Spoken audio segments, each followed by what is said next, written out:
Here in Bristol, coming out of turn 4. Green flag in the air, we're underway.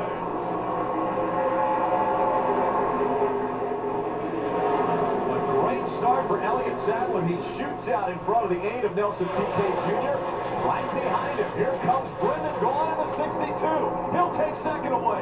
Hornaday sideways as he comes through 3 and 4. A lot of car control or truck control there for Hornaday. He was really sideways. Brendan Gaughan was so happy today. He said, "I'm telling you, I've had the best truck I've had all year long." Man, that was a rough start for Hornaday. You about lost that truck. Fourth right now. Hornaday and James Bush are racing side by side. Now Hornaday has it. Busher goes back into the 5th spot.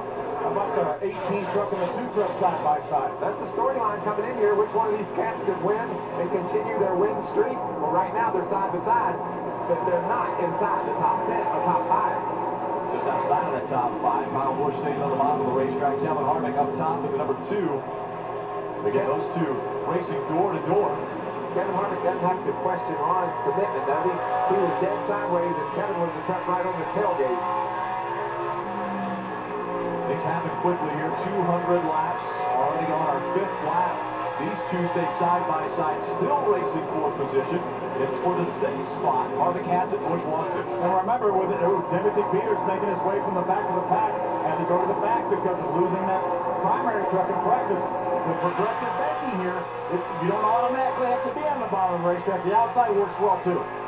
We just saw that. Peters was all the way up into, looked like there hadn't been a truck up where he had been all day long. He didn't hesitate, though, to go high and 3 wide around those trucks. And since they repaved this racetrack, you see a lot more guys moving up the racetrack and making passes without actually having to run into the back of other trucks, which is the way you used to pass here at Bristol. You'd move them out of the way. Yeah, used to, you just run into each other. That's the only option you had. Now, you can actually go around someone on the outside.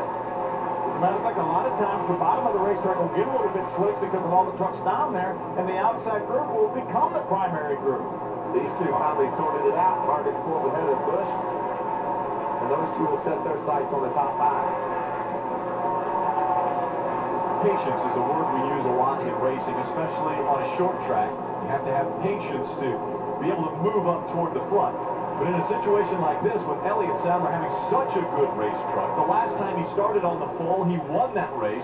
How long can you have patience before you've got to chase this guy down? Oh, we got a cramp on the back. Sliding sideways into turn number 3 is Hornaday. Unbelievable. We knew he had a loose race truck. We saw it early on in lap number 1. Heck, we saw it in qualifying. He was all over the place.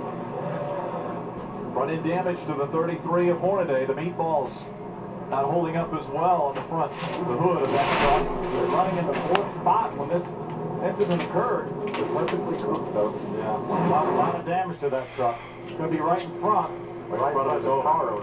He was racing with a 31 at James Busher. James was in the middle of the racetrack. Don't know if there was some contact. So he'll bring it on to pit road. They will work on the front end of Ron Hornaday's number 33 truck. 4-time series champion, struggling once again.